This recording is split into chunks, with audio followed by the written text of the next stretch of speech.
Hello, and may I welcome you to the first ever episode of Roshangos Reviews here on Leominster Access Television.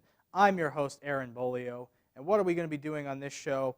I'm going to be telling you about what my thoughts were of some of the biggest Hollywood productions being released in the movies right now, and what I think you should see or try to avoid come this weekend.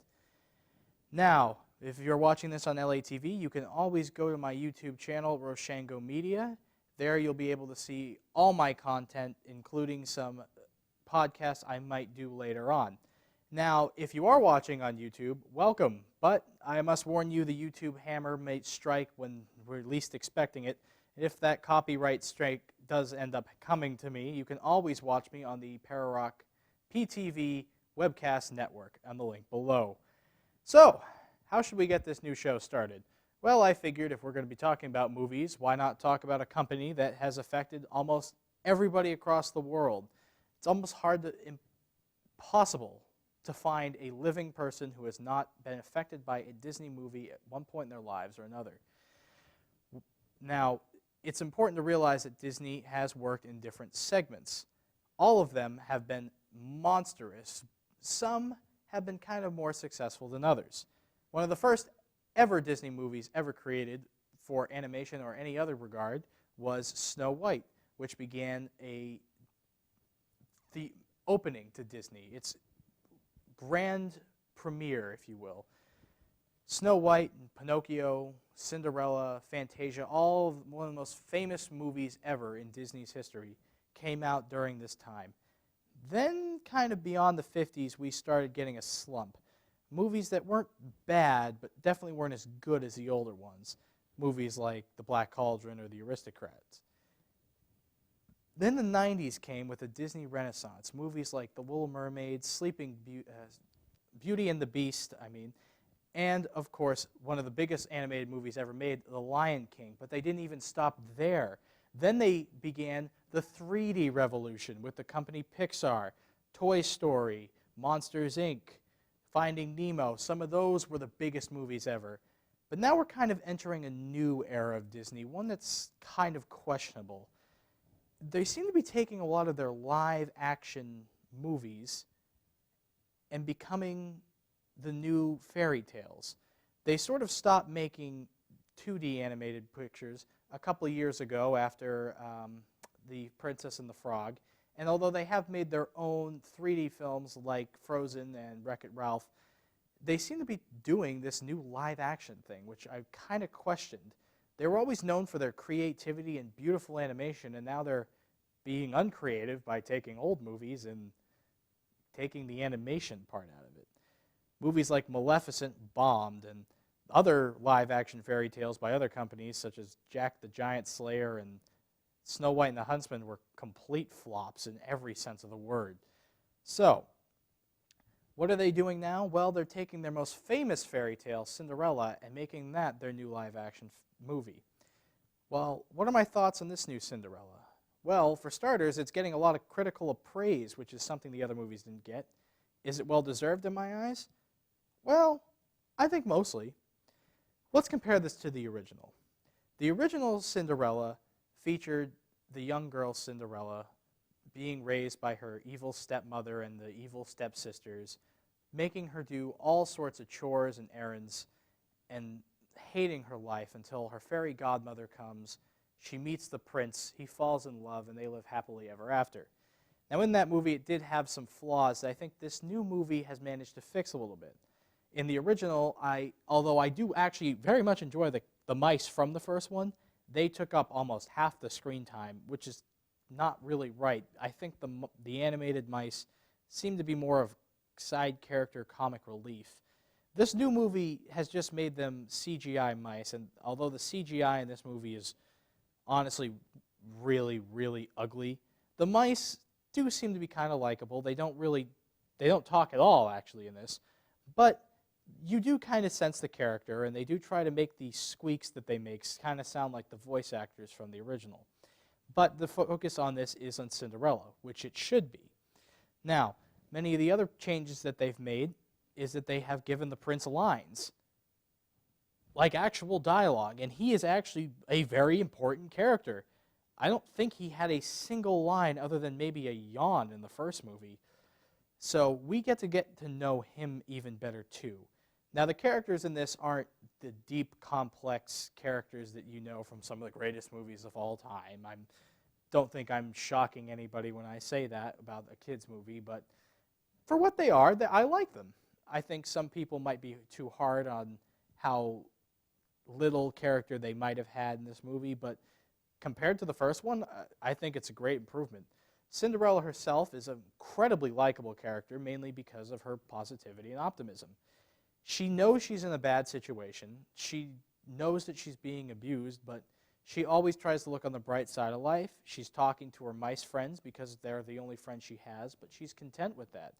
And although she does want more, she knows she's in a bad situation. She keeps you happy. You want to see her succeed. You want to see her dreams come true because you know that it's going to take a lot to break her down, even though she does have her tipping point, much like the original Cinderella character.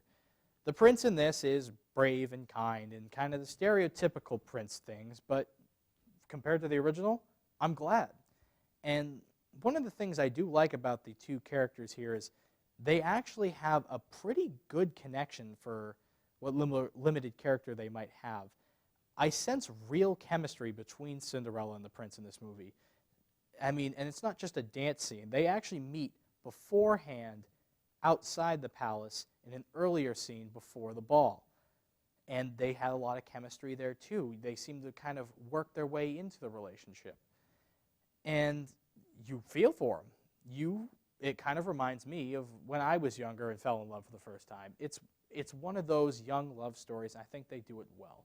One of the other improvements that I think they tried to make anyway is you actually do get to meet her parents as well, being Cinderella's. You get to see what her life was before the stepsisters.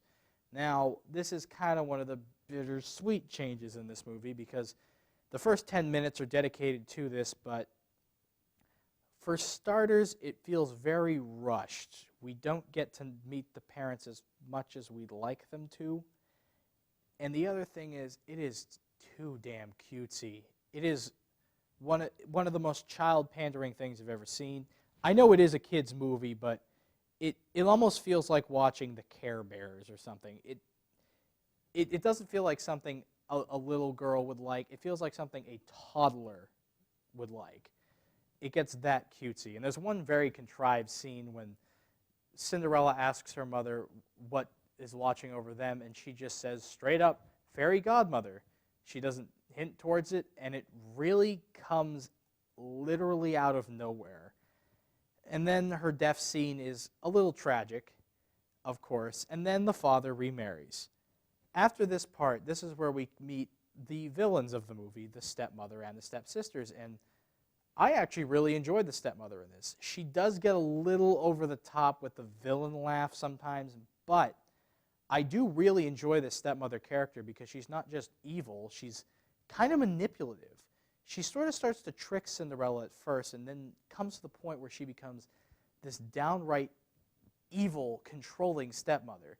And she doesn't fully reveal it until after Cinderella's father dies, That's when she starts taking full control. And she actually has an interesting motive. Unlike the first movie where she's just evil, Cinderella's stepmother doesn't like Cinderella because the father that she married, Cinderella's father, says Cinderella reminds her a lot about his ex-wife, Cinderella's mother.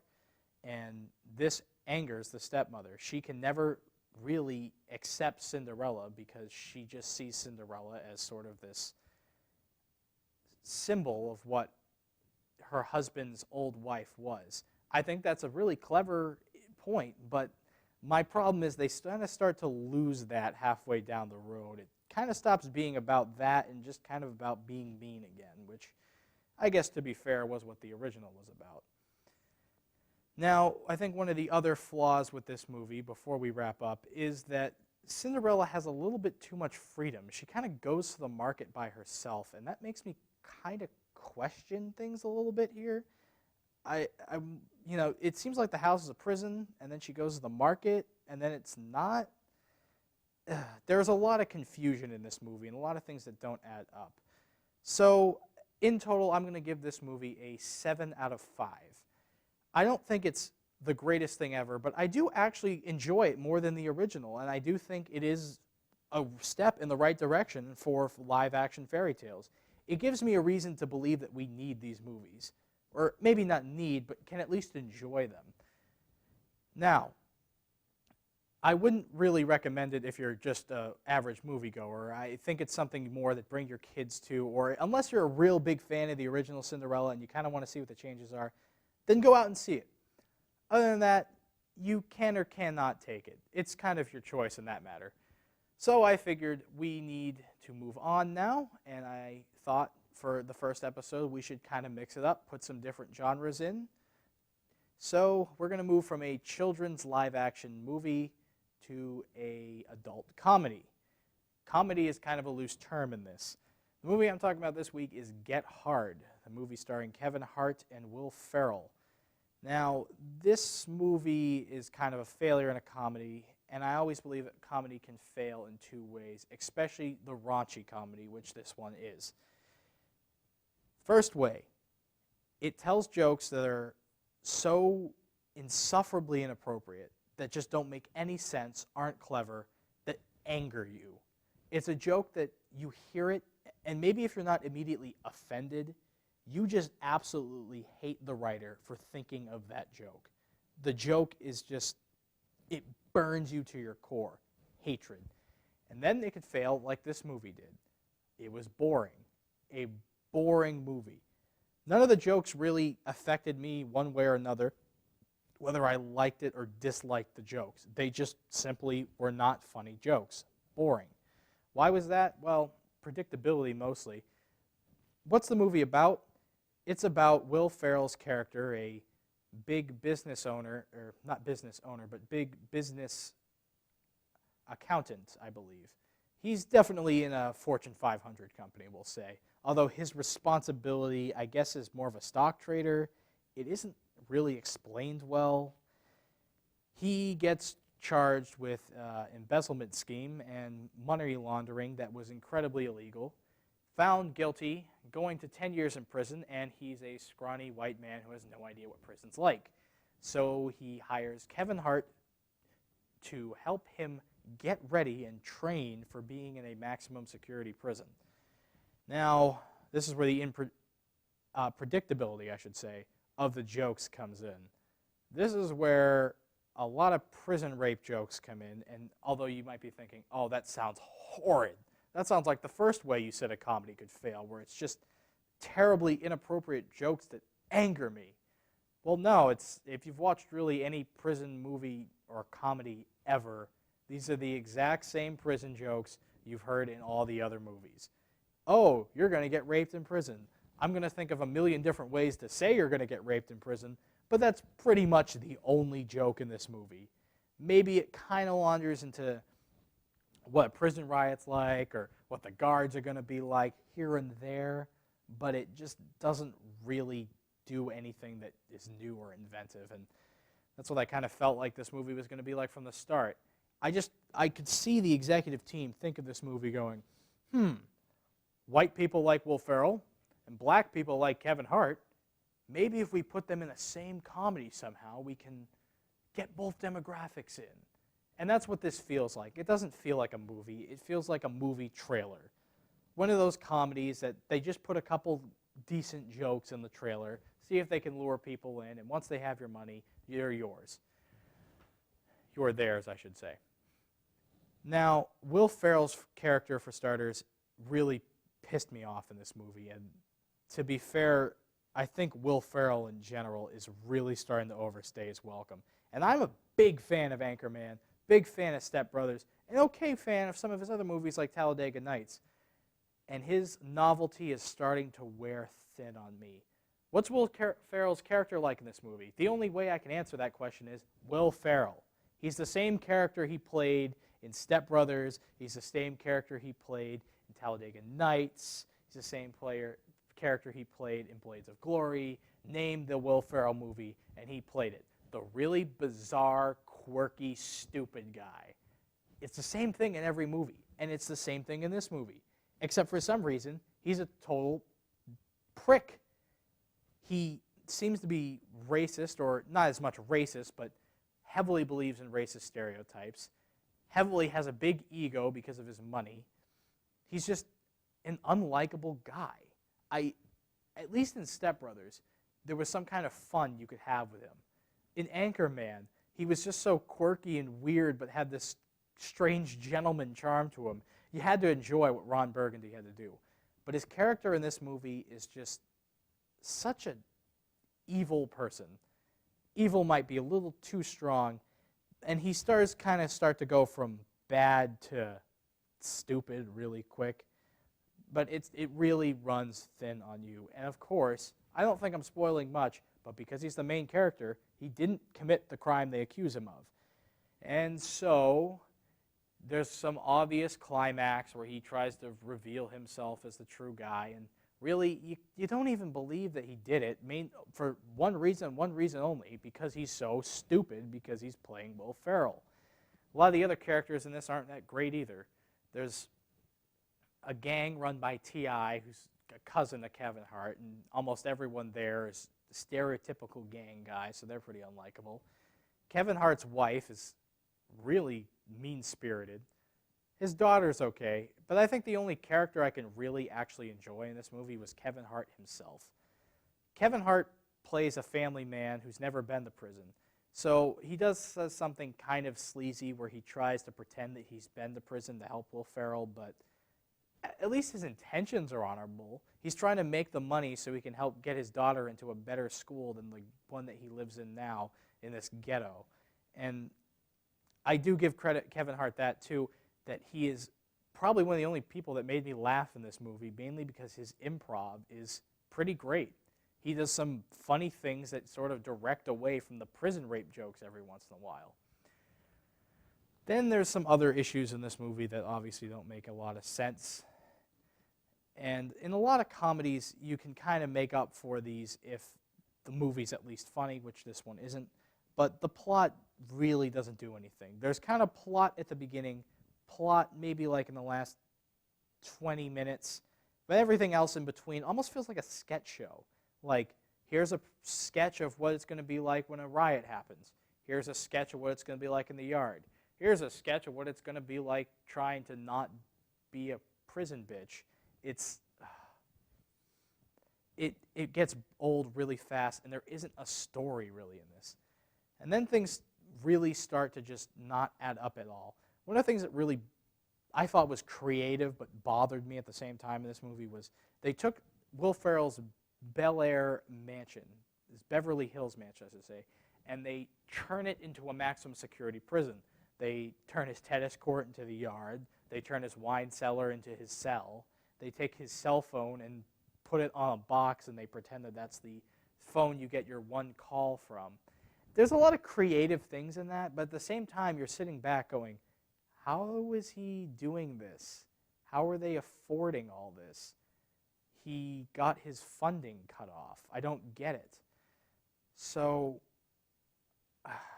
I guess what I'll rate this movie is a 5 out of 10. It's not bad. It's not good. It does nothing for me. I guess I should say it is bad, but it's not bad in a way that makes me furious like other comedies. I'm trying to find something that would make someone say, I might see that movie, but I really have nothing to say, and I wouldn't really recommend this one at all. So that will move us on to the last film we have tonight, a horror movie, oddly enough, my least favorite genre of movies. Why is that? Oh, you must not like getting scared, right? You're afraid. No, on the other hand, I hate horror movies because they're not scary.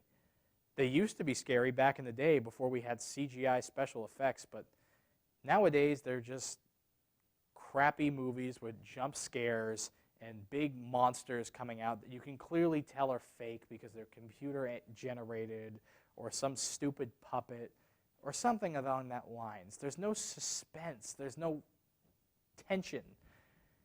Which brings me to It Follows, a movie that breaks the horror movie mold, and I absolutely loved when I went and saw it.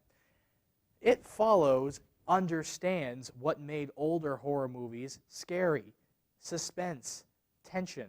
One of the things I loved in this movie was the cinematography.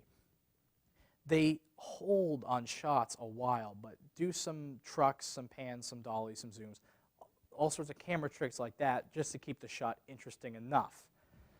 They do some interesting shots where they have, say, if you're in a car, they'll have the camera on the hood of the car and you can feel the car as it's moving.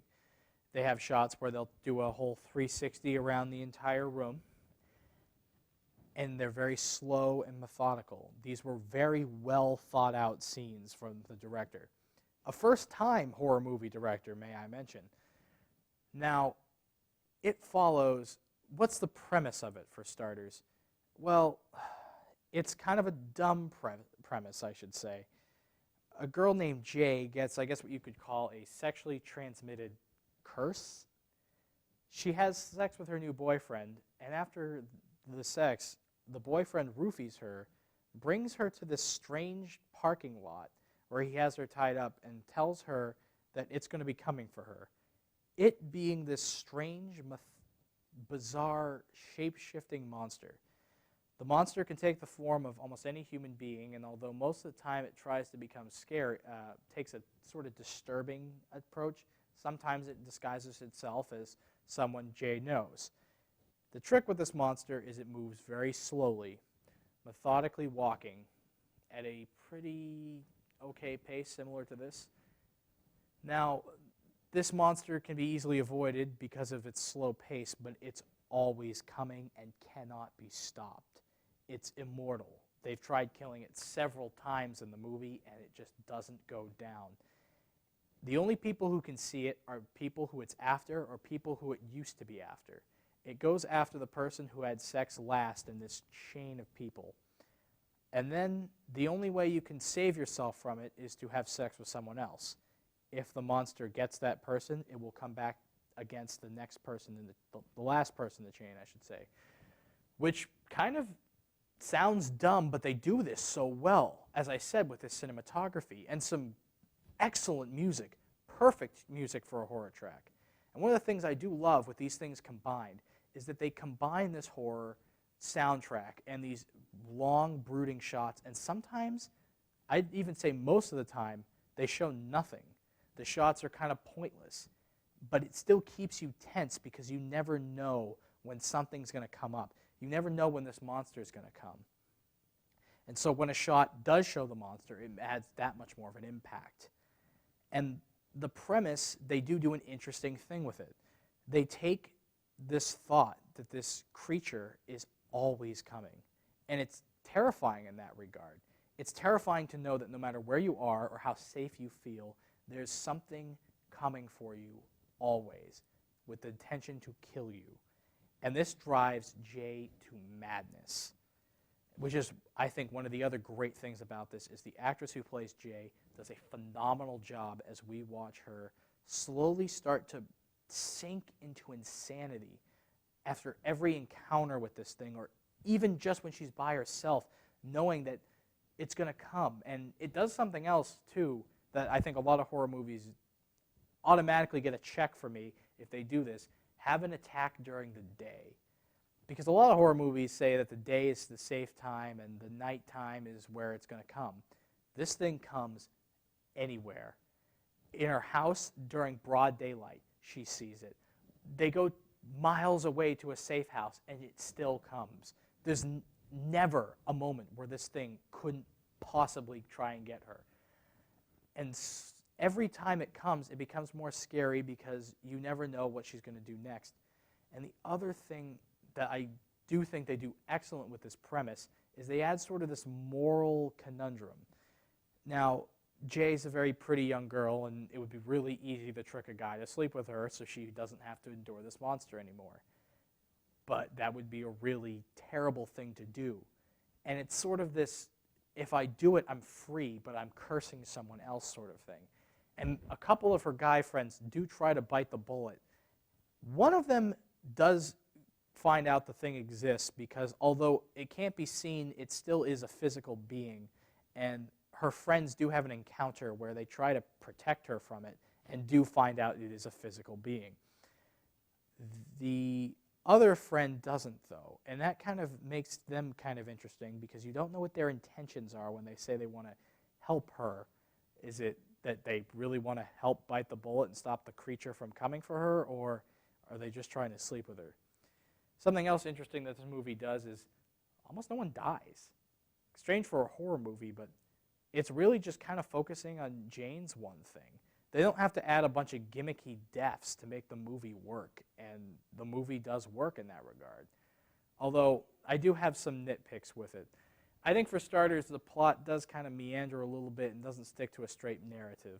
Survival isn't always a great storytelling plot for the sole reason of, you know, you're trying to get from point A to point B. If point B is just where you are now, hoping that the monster doesn't come, there isn't really a direction to go. So the movie sort of experiments with all the possibilities it can do with this premise. And you kind of start to notice towards the end of the movie, and that's when I knew that the movie was pretty close to over. They really felt like they stretched the idea as far as they could. I don't think they could have added another scene to this movie if they tried. That's how far they managed to stretch this. And it did stretch to just over an hour and a half. The other nitpick I might have were the side characters. While Jay herself was an incredibly interesting character, watching her sink to insanity, the side characters, her sister, her two other friends, they really just kind of were along for the ride. We didn't really get to know them that well, and it kind of made things bizarre, I guess. It really tried to focus more on Jay. The friends did try to comfort her many times, and I think they did for the most part. They weren't unlikable, they were just kind of forgettable. I guess one of the other big flaws with the movie, too, was it began with the death of Jay. So it kind of spoiled the end of sorts. I hope I'm not spoiling too much here, but the beginning of the movie shows her dying because of the creature. The rest of the movie is just to find out what it was that was after her. Now, it did kind of add tension, but when Tarantino did it, it was really clever. In this movie, it kind of felt confused and unorganized, and then the movie kind of just ends abruptly. So what am I going to give It Follows? I give it an 8.5 out of 10. This movie, I thought, was excellent in all the ways horror movies failed. It knew what to do, and it knew it didn't need fancy, crazy special effects to do it. It knew it just needed to take a premise and add some suspense, and that's what it did. And so that concludes the first episode of Roshangos Reviews. I am so happy that you all joined me along for this, and I hope to see you next time when we review some even more of the big movies of the year so far. So, see you later, have a good evening, and have fun at the movies this weekend. Good night.